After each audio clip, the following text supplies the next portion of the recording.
Hello，大家好，我是小静。大家知道，过去这一年，自我进化论迎来了一次非常显著的增长。很多人以为我们是近2年才开始做这个节目的，但是我今年掐指一算，我竟然做这个播客已经做了6年。所以很多最早期关注我们节目的伙伴在社群里看到这个数据之后非常的震惊，有人就跟我说小静，我在你身上看到了厚积薄发的实力。可是对我来说，相比于厚积薄发，我更想用时间的复利来描述这个现象。可以说我人生如此强烈而直观地体验到复利的威力，就是在今年。原来在时间的长河下，持续耐心地在一件事情上投入，就会在某一刻迎来指数级别的增长。所以在最近，当我回顾过去这10年，我自己独立生活做下的许多决定，除了做播客之外，其实很多时候我做决定都是站在长期主义和复利的角度当时做出的选择的。这些选择可能在当时看来平平无奇，可是当我回望过去的这些选择，我会发现他们竟然都在以至少5年长则10年的这个尺度在影响着我当下甚至未来的生活和生命状态。所以我这期节目特别想和大家聊一聊，一个普通人怎么能像我一样过上复利的人生，在短短几十年的生活中尽可能去长期主义的生活和做选择，做自己喜欢的事情，在不焦虑、不追赶、不卷自己的前提下，怎么能够活出幸福感、充盈感以及内在的笃定感，然后呢，去享受生活，有更好的生命状态。那我们就开始吧。首先我想和大家聊一聊什么是复利和长期主义，我为什么把它们作为自己的人生哲学。其实在准备这期节目的时候，我安静下来仔细去回想我第一次接触长期主义和复利包括价值投资的理念到底是什么时候。我很惊讶地发现竟然是我18岁刚刚读大学的时候。回想到我18岁刚刚读大学的时候，其实我当时过得非常痛苦和迷茫。我不知道你们有没有这样的感受，就是在你成年之前，你的父母和老师都会告诉你说，你人生唯一的目标就是考一个好大学，然后当你考上好大学之后，你的人生就会一帆风顺。但是呢，我记得当时我上了大学之后，我对这个说法真的是深恶痛绝。原来不是上了一个很好的大学之后，你的人生就迎来的都是光明和幸福，反而我当时体验到的是深深的痛苦和迷茫。我第一次感受到我不知道自己是谁，然后我也不知道该怎么做选择，好像过去我做选择的标尺都来自于外界，别人告诉我应该怎么做。但是到我成年之后，面对我的未来的人生，我作为一个刚刚成年的一个青年人，我发现自己是如此的迷茫。我发现我没有属于自己的一个坐标系，我没有属于自己做决定的一个坐标原点，我完全不知道自己是谁，我也不知道我究竟要怎么过这一生。然后面对自己当时不喜欢的这个专业，我也不知道我到底还有哪些其他的可选项我可以去选择。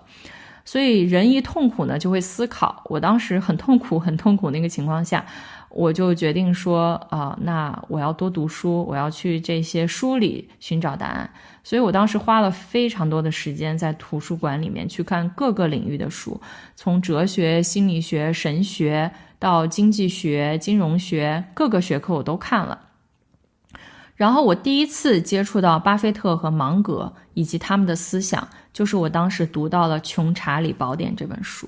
这本书是过去这10年我时不时都会拿出来就是再重新看的一本书。我还记得我第一次看到这本书的时候，我真的有一种如获至宝的感觉。因为你就是在你很迷茫的时候，你看到这样一位已经走向他人生终点的智慧的长者，他不仅过完了自己非常丰盛和幸福的一生，而且他还能把自己人生的这些经验、教训和智慧总结在这样一本书里。然后我记得我当时看查理芒格的《穷查理宝典》时，我最大的震撼就是第一，我接触到了价值投资的理念。原来一个人可以通过投资过上这么成功而且幸福的一生。第二呢，就是从他的智慧的教导里面，我第一次认识到了复利，我也第一次接触到了长期主义的思想。我记得当时芒格说过一句话，至今都对我影响非常深刻。他说，对于普通人来说，最宝贵的根本不是钱，而是时间。这句话在我18岁那个时候听来，就简直就是振聋发聩。因为当你不知道怎么做决定的时候，你没有标尺的时候，突然好像就有一个人从未来走过来，然后告诉你说，嘿，其实你知道吗？你这一生最宝贵的资产是你的时间。我们每个人都只有短短几十年的人生，所以此刻你应该去珍视你的时间，然后从你的时间这样一个最稀缺的资源去出发做选择。所以当时我就做了一个重大的决定，那也是我应该是人生第一次自己独立去做如此重大的一个决定，就是我决定转专业，我决定不再浪费时间在自己不喜欢的事情上。既然时间是我人生最重要的资产，那我就应该珍惜光阴，然后去趁早做自己喜欢且擅长的事情。而当时因为读到了巴菲特和芒格的这些理论，也让我对经济学对金融有了很浓厚的兴趣，所以我当时就决定转专业咱们就不学什么机械工程了，咱们要去学经济学。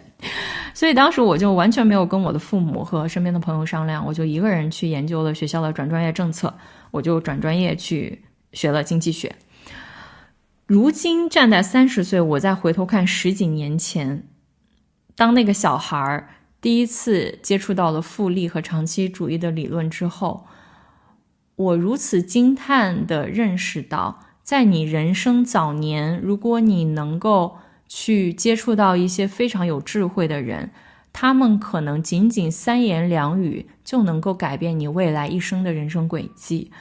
我后来就是在那样一个决定之后，我进入了那个经济学的专业之后，我第一次通过我自己的实践和尝试验证了原来这样的选择是对的。我真正开始探索自己感兴趣的领域，我并没有再过得像我大一时候那么痛苦。这深刻地影响着我后来10几年间我做的大大小小的决策。就如今回头看，我觉得复利和长期主义这样的思维方式和价值观，它影响了我几乎后面做的所有的决策，包括一些我的父母和身边的人不理解，就是一些前无古人的一些决策，其实在我当时做选择看来，都是基于一个非常长期的考虑，基于几乎一生的维度去考虑才做下的选择。比如说在我转专业之后，我很快就意识到其实我并不适合做学术。在当时我们那个专业大部分的人都要去读博士，然后至少是要读研究生去做学术。但是当我意识到我并不适合做学术之后，我在大2就决定出去找实习。这个其实当时在西安，在我们学校其实是一个挺罕见的事儿。然后在我自己去找了实习，然后去职场尝试了一番之后，我更加确信说对的，这是对的方向。后来到了大4呢，我其实当时是有保研资格的，我是可以继续留在西安交大读研究生的，但是我当时就很果断地放弃了这个保研的资格，以至于当时因为这个事情跟我妈大吵了一架。因为可能在他看来，学历或者说更高的学历是在当时非常宝贵的一件事情，但是因为我脑袋想的根本就不是我要有更高的学历，我脑袋里面想的是我的时间很短暂，我想要在20到30岁这10年里面，先去不断的探索，找到我自己真正喜欢什么，擅长什么，然后去提升自己的社会功能和社会能力，然后在我真正有能力的以及知道我自己擅长喜欢做什么之后，我可能再去进修，再去沿着自己真正感兴趣的领域去深入学习。但当时呢，就是我妈她的认知和我的认知不相符，所以呢，我就非常坚定的瞒着她放弃了这个保研的资格，我就直接出去找工作了。后来找的工作也不错，就是去到了咨询公司。当时其实我手里是有2个可以选择的 offer 的，一个是麦肯锡的这个咨询公司的 offer， 还有一个是宝洁的市场部的 offer。 其实这2个 offer 都是很不错的，但是为什么当时我选择了咨询公司而没有选择宝洁市场部呢？是因为我当时就是还是站在一生的长河来看，我觉得20岁到30岁这10年，我最重要的目标就是要去多尝试，去认识自己。去在跟不同行业以及不同的人工作打交道的过程中，发现我自己真正喜欢做的是什么，擅长做的是什么。所以我就选择了咨询公司，因为麦肯锡可以给我提供这样的环境，让我不断的去尝试。这是我当时选择咨询公司的一个原因。开始工作之后呢，就是自己也开始赚钱了。我当时就开始自己投资和理财，因为我可能意识到我未来是想能够很自主的去做自己喜欢的事情。我觉得投资会是一件可能在更长远的维度来看，能够帮助我实现这个目标的一个决定。但当时投资呢，我跟身边的人的选择也不太一样，就是大家都会去买股票嘛，但是我当时是选择定投的指数基金一部分呢是受巴菲特的影响，就他当时给大家的建议是说，普通人就别买股票了，因为你们根本不会选好公司，就普通人就选指数基金就行了。还有一部分呢，就是我自己大概评估了一下我能够在投资上花的时间和精力，因为我当时工作特别忙嘛，我觉得定投指数基金会是一个最能帮我节省精力，而且投资收益可能会比较稳定的、比较稳健的一个选择。而在过去这6年我前2天算了一下，我不仅赚到了钱，而且在 A 股这几年市场波动很大的情况下，我做到了平均年化 5% 的收益，并且其实过去这6年、6、7年吧，我在投资上面花的时间是非常非常少的。我很少打开我的投资账户，我也很少调仓，而且我基本上没有因为投资这个事情有太多焦虑或者内在的波动。这是因为我当时做决定的时候，我就是站在一个很长期的角度去考虑这件事情，我并不期待和奢求在短期内就赚到很多的钱，我更希望自己能够以一个长期安心的方式去赚到钱。然后在24岁，当时在咨询公司大概工作了2年多，通过不断的尝试，不断的跟不同的人工作，跟不同行业不同类型的公司做项目之后，大概做了10几个项目之后，我大概就知道我自己真正喜欢做的是什么，我真正擅长做的是什么。所以我当时就在2021年的时候选择辞职离开麦肯锡，开始专注的去做内容上的创作，因为我知道创作是我真正热爱且擅长的事情，这会是我愿意用一辈子的时间去投入做的事情。那既然是一辈子的时间投入做事情，我就没有必要因为短期内在这个事情上看不到太多的投资回报就不去做这个事儿。所以在过去6年间，其实做播客是一个没有太多收益的事情除了今年得到了一个指数级的增长，其实过去长达5年的时间，我并没有从播客上赚到太多的钱，包括现在也没有从播客上赚到太多的钱。但是这并不妨碍我喜欢做这个事儿，然后持续的去享受自己做这个事儿并且呢，因为就是旅居然后离开自己之前很繁忙的这个工作，我有了更多的时间，一方面去养自己的身体一方面去做自己喜欢的事儿。旅居之后，我就有更多的时间去学习自己真正感兴趣的东西。我发现我真正喜欢的是跟传统文化、跟中医、传统武术有关的内容。从26、27岁算起，我已经持续学书法4年，然后学习中医也3年，学习太极拳也有2年的时间。很多我们社群的人都会问我说，小静，你为什么会能够在一件事情上就是一投入就投入这么长的时间，持续的去做？我觉得可能原因还是因为我在选择他们的时候，我就很清晰的知道这是我长期愿意投入时间去做的自己真正喜欢的事情。所以在过去这几年里面，持续学习中医、学习传统文化的过程中，我自己的受益也很深，就是我真正由内而外的把自己重新养了一遍，然后恢复到了一个很健康、很元气满满的状态。我身边很多人都不理解，说你为什么在20多岁的时候就养生？因为很多人可能觉得说这是一个50、60岁，然后你身体逐渐衰微之后，你才会想要去做的事情。我在做这些决定的时候，我都是站在一个非常长期的角度去看。我认为20多岁最值得投资的就是一副健康的身体，因为有了一副健康的身心，我未来就能够持续的做自己喜欢的事情到80岁。我觉得这是一个非常非常值得的投资。所以此刻站在30岁，我再回头看自己20岁的时候对30岁的自己的理想和期待，我可以问心无愧的告诉自己说，我真的做到了20岁的时候对自己的期望。首先我在过去这10年充分认识了解自己，而且不断的在自我进化和成长。第二呢，我找到了自己真正喜欢和热爱和擅长做的事情，在没有收益的情况下一直持续的投入去做。第三呢，就是我做到了能够去过上自由而且自主的生活。虽然我现在没有做到世俗意义上的财务自由，但是我现在在过一个非常有幸福感、很笃定，而且能够自主选择做什么和不做什么的生活，然后有更多的时间在自己感兴趣的领域去深入的探索和学习。所以总的来说，我对于自己过去这10年这些选择是非常非常满意的。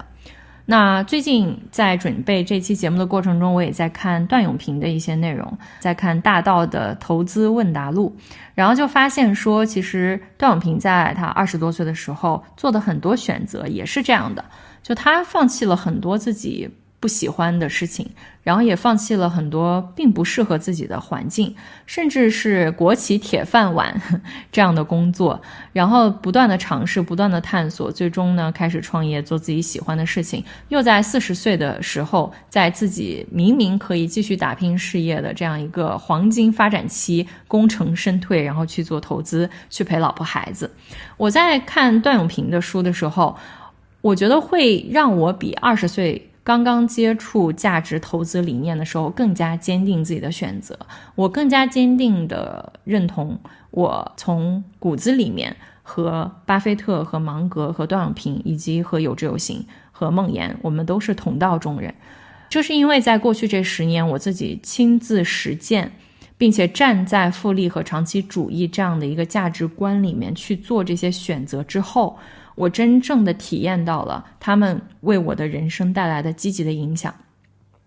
所以我会更加坚定的把长期主义价值投资纳入到我未来的人生哲学里面。我非常的期待自己80岁的时候再回头去看自己20岁做的这些选择，应该会非常的有趣。那和大家聊完了我是怎么开始接触复利和长期主义的理念并从中获益的，接下来我想核心聊聊做选择这件事。因为我回想起在过去很长一段时间，我跟大家聊起长期主义、复利这样的概念，很多人都会从道理上接受，认为这确实是对的，但是往往很难在具体落地执行的过程中，在每一次做选择的时候把这个选择做对，去站在长期主义的角度考虑自己要做的每一个选择，会发现在这个过程中其实有很多卡点和困难。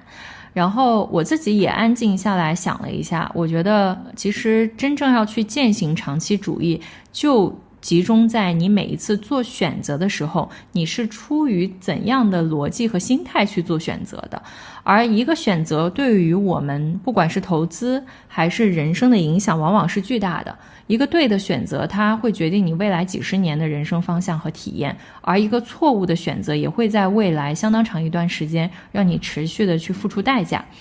我就安静下来总结了一下，我觉得可以给出大家以下几个建议。第一个呢，关于做对选择的第一要义，我认为是尽可能少的去做选择，不要轻易的出手。比如说我在回忆我过去这10年做的一些选择，当我选择相信一个老师跟他学习，我就会花很长的时间去跟随他。比如说跟李欣老师学中医的这个过程中，我就学完了1阶、2阶和3阶的课程，并且还持续的去上他线下的课，至今已经投入了差不多4年的时间在学习中医这件事情上。那选择做一件事也是这样的，我选择了做播客，我就会至少投入几年的时间在里面，包括我去选择投资一个项目，我也会至少放5年以上不用的钱在里面。如果没有合适的选择，我宁可空着不去做任何的选择。但是在我观察看来，很少有人是这样子做选择的。我身边很多很优秀的人甚至能力比我更强的人，往往会遇到的一个问题是，他们选择做一件事情，但是过一段时间就会放弃，然后呢就会转换去做另外一件事情，然后在里面可能投入了几个月、半年的时间，又会停下来，又会放弃。所以这就导致他无法在任何一件事情上有持续的积累，然后也没有办法去积累上一个复利的结果。我觉得这是因为我在学习经济学和理解投资的过程中，我深深的理解说，每一次选择它背后其实都是有机会成本的。而大多数人的时间都浪费在了左顾右盼这个事情上面。我记得巴菲特给出过一个关于投资很好的建议，他说如果你想改善你的财务状况，那你应该拿出一张卡片，然后这张卡片上面应该有20个框，每一次你在做出一个投资决策的时候，你就应该在上面打一个勾，然后你一辈子就只能做这20次选择，做完了你就不能再去投资了。我至今回想起来，我觉得这都是一个非常精妙的建议，它可以适用于我们，不仅仅是投资，可以在生活的方方面面，不管是你选择伴侣，选择你在做的事情，还是甚至是交朋友，我们都应该非常认真、审慎且虔诚地面对自己做的每一次选择。因为相比于决定做什么，其实最难的恰恰是不要做什么。这中间其实有一个很重要的逆向思维，就好比芒格说他给年轻人的建议，一个人怎么样能够确保自己过上痛苦的人生呢？就是不要去虔诚地做你当下在做的事情，你应该尽可能的在左顾右盼、犹犹豫豫中荒废自己的光阴和时间。我很多时候都觉得我们当今很多人的困惑都来自于选择太多，就像老子在《道德经》里说的多则惑。当我们选择太多的时候，就没有办法安静下来去跟自己的内心连接和沟通，我真正需要的是什么，我是出于何种目的、何种考量、何种原因做出我当下的决定。随意做出选择最终带来的结果就是我们其实把时间都花在了换赛道、换团队、换事情、换老师、换股票，不断的转换的这个过程中，而每一次选择它背后都有一个隐形的转换成本和机会成本在，最终就会导致在时间的这个场合下，我们没有办法积累复利，也没有办法去在任何一件事情上拿到结果。所以芒格一直在告诉我们的是什么呢？就是你与其去想怎么成功，你不如去好好考量一下你到底怎么去避免失败。因为人生很多的失败都来自于我们妄做和妄为，也就是说我们没有很认真的对待自己在做的每一个选择，就随便的选，随便的做，最终就会导致说你一直在错误的道路上去累积，你并没有在成功的道路上有任何实质性的累积和经验。所以真正的价值投资者这一生会买入的股票是非常少的，像段永平他一直强调说自己真正重仓持有的股票就那几只，而且他的交易非常的少。我觉得是可以用段永平这样的视角去审视一下自己在生活中大大小小做的决策的，你是否花了大量的时间在做选择，你是否花了大量的时间在不断的切换你的选项。而这样的领悟其实和我在骑马过程中的领悟是非常相似的。我记得有一次我问一个骑马的老师，我问他究竟怎么样才能把马骑好，他给我的这个结论我觉得是非常让我惊讶的。他说安静，他说你要给马最少的指令，但是你要确保你每一次给指令都是清晰和果断的，不要去干扰马。我觉得这个答案真的是太妙了。当我们把安静这样的一个准则放在我们人生大大小小的事物上，你就能体验到一句话，就是来自于道家的一部经典《清净经》里曾经说过的，人能常清净，天地悉皆归。当你的内心没有因为你的贪婪、急躁、功利心和焦虑盲目的去做出选择，盲目的去跟风，你能够真正的安静下来，那你做的每一个选项它都是有质量的，也能够在你做选择的那一刻，你内心能够非常清晰的知道，我未来不会因为这个选择后悔，我知道这个选择未来会带给我的结果是什么，我也知道这个选择我因为这个选择放弃的是什么，你就能够以一个很平常心去对待你做出的每一个选项。你不会有我们常说的 fear of missing out， 就是我很害怕自己错失了一个很好的机会，因为你知道你的人生是不断的在错失的，你一定会失去一些机会。但是更重要的是，你不会因为害怕自己失去这些机会去盲目的选择和下注，而最终为之付出很高的代价。那么在这个点上，我觉得我们需要花很多的时间去了解自己人性中的弱点，才能更好的去觉察和自我管理。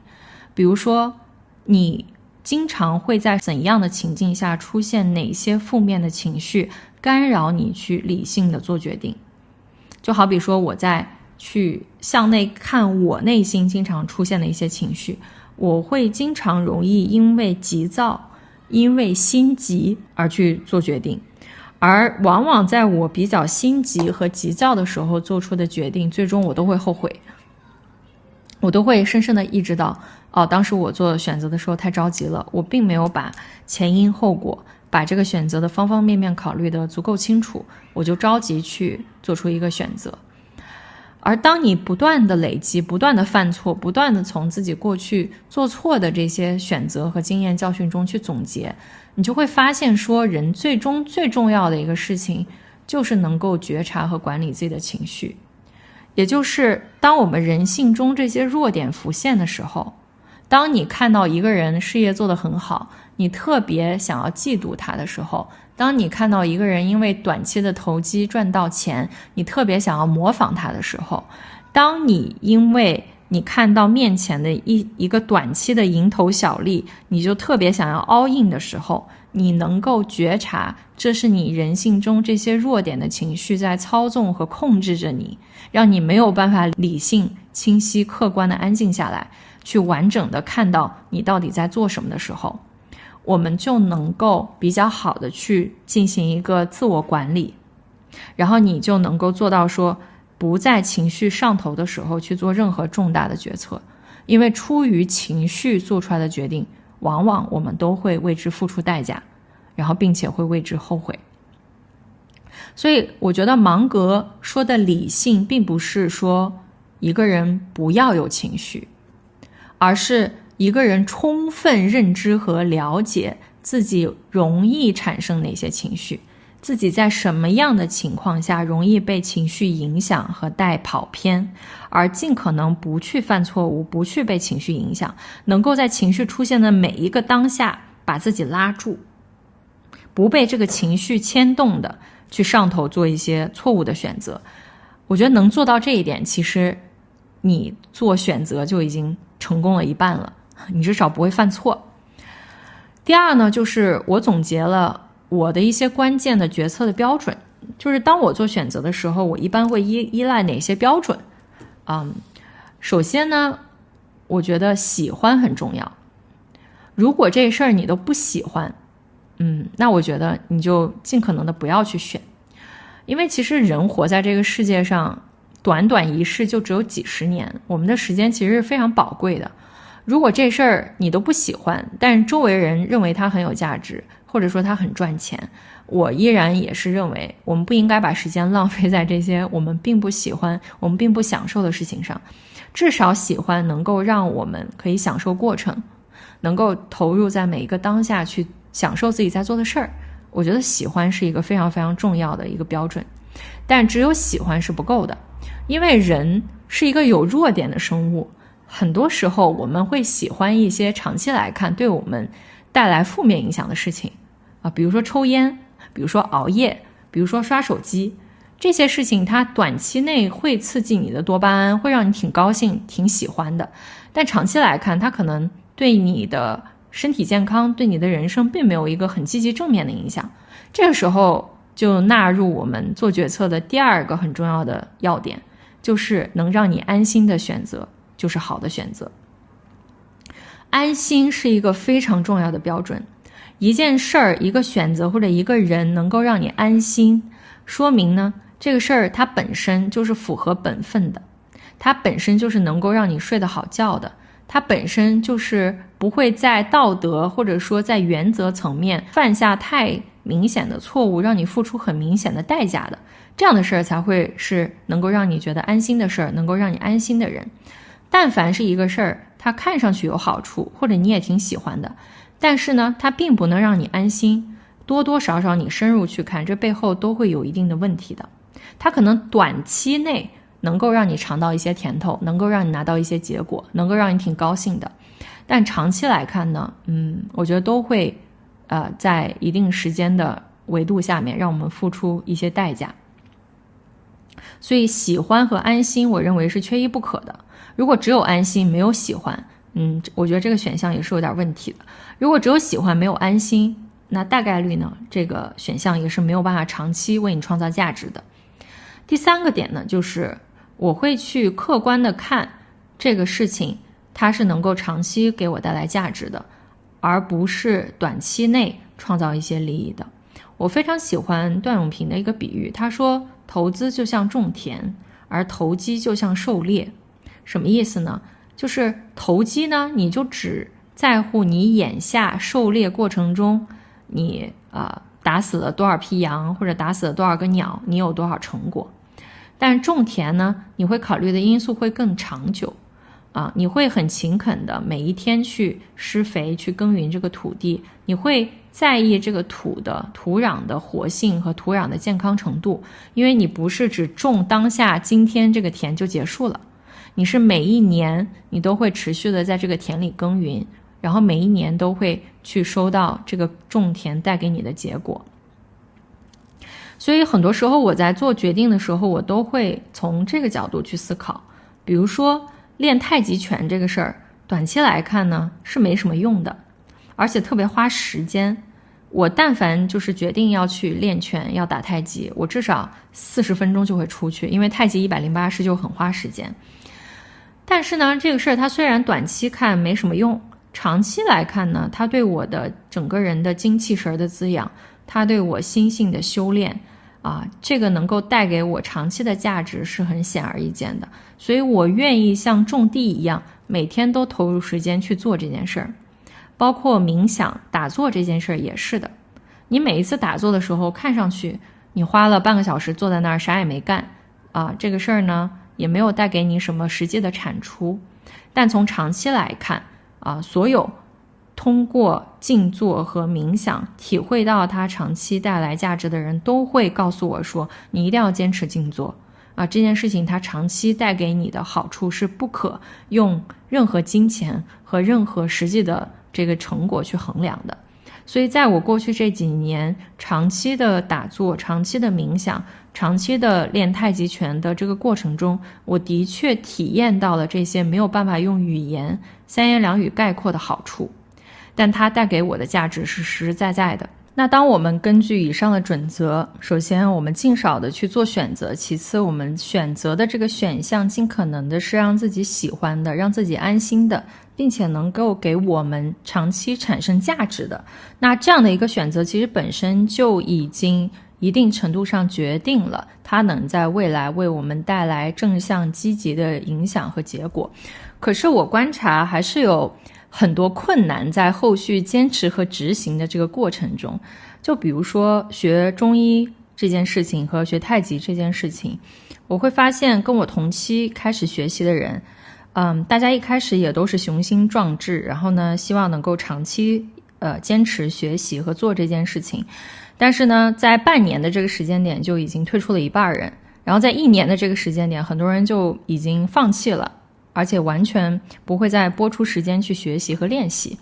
包括投资这件事也是的，很多人会认同价值投资的理念，但是到了具体执行和长期坚持这个层面，就会发现好像困难重重，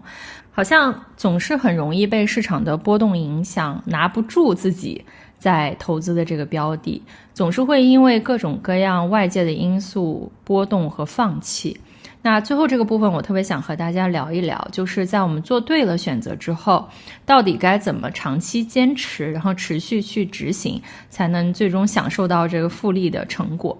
首先我认为很重要的一个事儿就是不要太相信自己的意志力，与其相信自己的意志力，相信自律，不如呢去相信一个系统，去构建一个可以细水长流的长期投入和坚持的系统，这样的话比较容易去在一个更长的维度去坚持做对的选择。我发现我们的这个教育体系很鼓励大家用意志力去坚持做一件事儿，然后呢，当你没有办法长期用意志力坚持做一件事儿，就会有各种各样的评判的声音批评你说啊，都是因为你不够自律，都是因为你意志力不够，所以你没有办法长期坚持。但是从人性的角度来说，长期要求一个人从意志力通过自律坚持一个事儿，这个真的太难了，它本身就是不符合人性的。那我们能够做到的一个调整或者一个方式来帮助自己长期坚持是什么？就是去建立一个对自己来说阻力和成本最小的系统，让这个可以自行运转的系统帮助自己实现长期的坚持和投入。这个远比你靠自身的意志力去坚持要容易得多。在这里呢，我会鼓励大家去听一听我第74期节目，在那期节目里我非常详细通过多方举证论证了说我们怎么样通过一个系统性的作业，一个系统性的结果来帮助自己实现一些长远的目标。那在这里我就不赘述了。而我今天想重点讲一讲在投资这件事情上，我是怎么去帮助自己构建一个阻力和成本最小的系统，来帮助自己长期的节省注意力，减少市场对于自己心态的波动，最终呢，在这几年能够拿到一个比较不错的投资的结果的。首先就是在2018年我刚刚工作的那一年，我其实就开始规划自己的理财和投资了。然后那个时候我的投资逻辑非常简单，就是听巴菲特的话，不要随便的买股票。所以那个时候我留了1年以内我可能会用到的现金，然后给自己配置了一些香港的商业保险。那剩下的钱我一部分用来买债券，另一部分呢就是用来买指数基金。当时我花了很多的时间去学习指数基金的投资逻辑，它底层的逻辑是什么样的。在我系统的学习和了解之后呢，我就给自己构建了一个在当时的我看来比较省力的一个投资模型，就是跟着指数估值表定投。什么意思呢？就是在整个市场对于这个指数低估的时候去买入，然后呢，在对这个指数高估的时候卖出。如果呢，它既没有高估也没有低估，它在一个中间的位置的时候，我就持有，但是我不会进行买入和卖出的操作。这样的一个系统是我当时看来就对我来说比较省力的，因为我不需要去花太多的时间做任何的研究，我唯一要做的就是在一开始选择我要去买的指数，然后呢，根据一段时间的指数的估值表来选择我是买入还是卖出还是持有。但是呢，其实在执行了这个系统之后的一段时间，我发现它还是需要我每隔几个月就打开这个指数估值表看一下这个市场的状况是什么，并且呢，需要我自己手动进行调仓，它还是会占据我一定的时间和注意力的，以至于在咨询公司工作那段时间，很多时候我会忙得忘记这个事儿，就我可能会把这个账户扔在那里，然后可能长达1年的时间都会忘记打开我的这个基金账户去看最近市场的状况是什么样的。然后我就在想，那这样的一个状况怎么改善呢？怎么去优化呢？后来就到了2021年，我当时关注了梦岩的播客以及有知有行。我还记得我第一次听梦岩的播客是在晚风说这个节目上，然后我记得当时那期播客的标题叫做坐上中国经济这艘大船。然后我还记得梦岩当时分享自己的 OKR 是他希望把 A 股的市场波动减少1半。我当时听到这个的时候，我就觉得眼前一亮，我就觉得这个人应该是同道中人。后来听他的节目邀请了不同的嘉宾分享他们对投资的理解以及他们的人生哲学，我会发现我们对很多事情的理解都是相似的，我们都相信价值投资，我们也都相信长期主义，并且我们更加相信投资是为了更好的生活，是为了把我们的时间和注意力节省下来去做更多自己喜欢的事情。所以从那个时候起，我就持续的去听梦岩的播客，然后关注他们的动态。在我了解了一段时间，判断他们对投资的理念和我的理念是相同了之后，我就去了解了一下他们在做的事儿尤其是长钱账户的这个产品。我发现有知有行的长钱账户是一个既符合指数基金投资逻辑，又能帮我节省很多注意力和时间的产品。那长钱账户呢，就是以宽基指数为主，行业指数为辅，以合理的价格均衡配置不同风格的优质资产。然后他们会有非常专业的团队，会根据市场估值进行主动调仓。也就是说，之前我自己要通过估值表进行调仓的这个动作，会有知有行的专业团队进行。所以在我了解了长钱账户这个产品底层的逻辑之后，出于对有知有行的信任，我差不多在3年前就开始使用长钱账户作为我投资的主力产品并且一直持续到今天。那在这个过程中，他们真的帮我节省了非常多时间和精力的成本。就我这个打开基金账户的动作，从过去6-7个月打开一次，到可能过去这3年我只打开过1-2次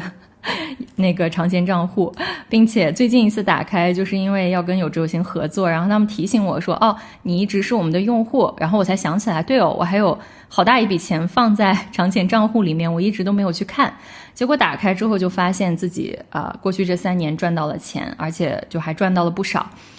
所以我觉得这个系统就是一个能够帮我节省非常多精力，而且没有什么阻力的一个系统。我既不需要关注市场的波动，然后投资对我来说也会变成一件非常非常简单，而且不太需要花费很多精力的事情。那除了帮自己建立系统之外呢，我觉得要持续去用长期主义的这样一个观念去做选择和持有自己的选择，我觉得很重要的一个就是在心态上，我们需要降低预期，去避免太强的功利性。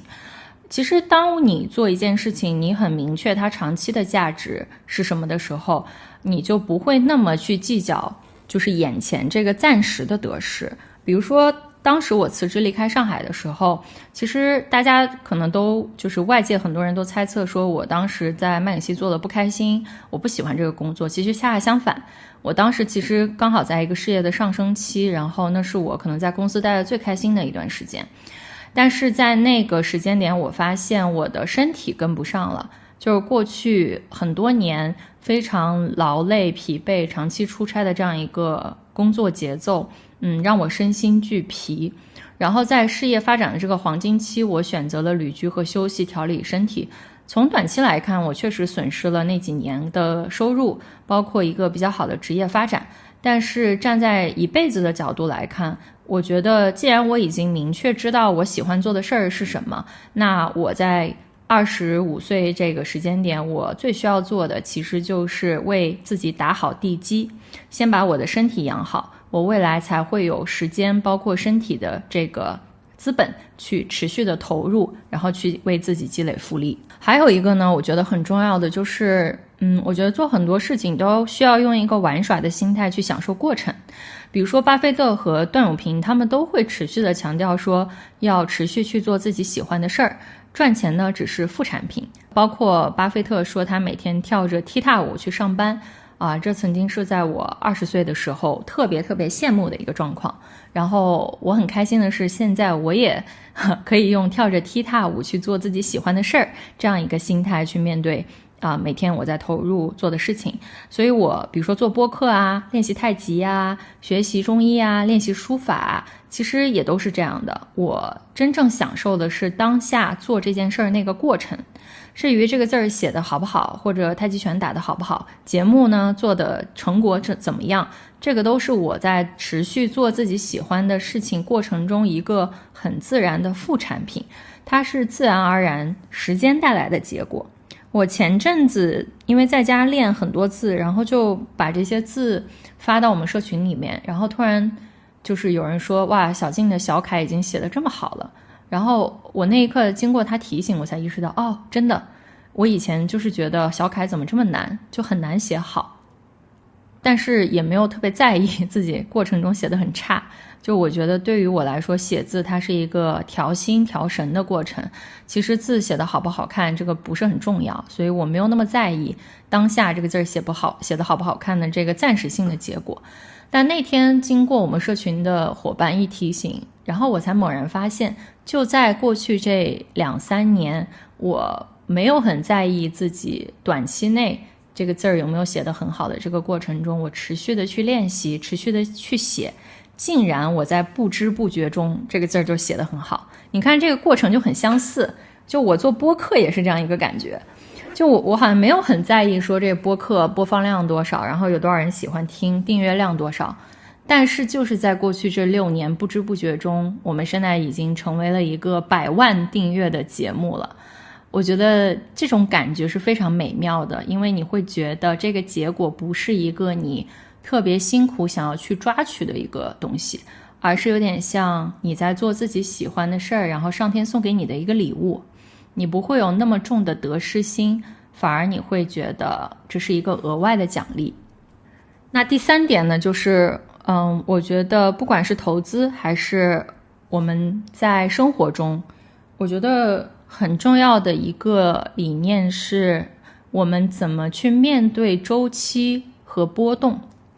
因为这个世界它就是在波动和周期中不断的发展和前进的。比如说内容的创作是有周期的，我中间有很多时候都想停一停，就不想更新。关系也是有周期的，你跟一个人的关系可能有一段时间会很亲密很好，然后又过了一段时间，可能这个关系又不好了。身心呢也是有周期的，你有一段时间可能身心养得不错，又过了一段时间，可能你身体又不好了。这个市场，投资的市场也是有周期的，可能这段时间赚钱，下一段时间又亏钱。我觉得一个有智慧或者真正能够站在更高的维度，从更长期的角度去看待这些周期性的人，他会更加能够拥抱这个阴阳交替的过程。就是在我的内心底层，我是非常相信道家阴阳的智慧。就这个世界在我看来，它是一个巨大的正弦函数，它不断的在一个上升回落上升回落，阴阳交替阴阳流转的这个过程，阴极就会生阳，然后阳极就会转阴。所以一件事情，不管是你的身心状态，你的投资的结果，还是你的事业，当你在低谷期的时候，一定要相信过了这个最低点，它就会往上走。当你在最高峰的时候，也要提醒自己，过了这个最高点之后，我的状态也一定会回落。就它始终会是一个像正弦函数一样波动的过程。但是呢，只要我们坚持长期去做对的事情，最终这个波动都会回归它价值的均值。也就是像我们讲的，价格是围绕价值波动的。只要你没有那么在意当下那个价格是多少，你笃信你在做的这件事儿和你做的这个选择，它的价值的核心是没有变的，那总有一天你会得到你该得的，你会从中收获你该收获的，一分都不会多，也一分都不会少。但是在当今这个时代，我觉得很多东西都发展得太快了，就是好像我们恨不得6个月就盖起一座高楼大厦，然后1年营收就翻1倍，然后5年就迎来事业高峰。就这个好像变成了当下这个时代的主旋律和叙事，也是我们主流的社会中追求的一种节奏。我们似乎都很期待自己的投入立刻有回报，付出立刻有回应。在现在这个时代再去谈长期主义，似乎显得有点不够聪明，或者说有点愚蠢。但是就像龟兔赛跑的故事里面，大家都想成为那只兔子，没有人愿意做那一只慢吞吞的乌龟。可是在经过过去这10年我自己实践成长犯错，再去复盘自己的过程中，此刻我非常笃定的选择靠近、相信并且成为那只乌龟。我不想做那个龟兔赛跑里面跑得更快的兔子，我想做一个勤勤恳恳慢慢耕耘的乌龟。当所有人都在以分和秒去计算自己做事的投入产出比，我选择相信那些能够以5年、10年甚至几十年的时间和尺度坚持去做一件事的人。那今天这期节目就到这里啦，也谢谢大家的收听，我们下一期再见，拜拜。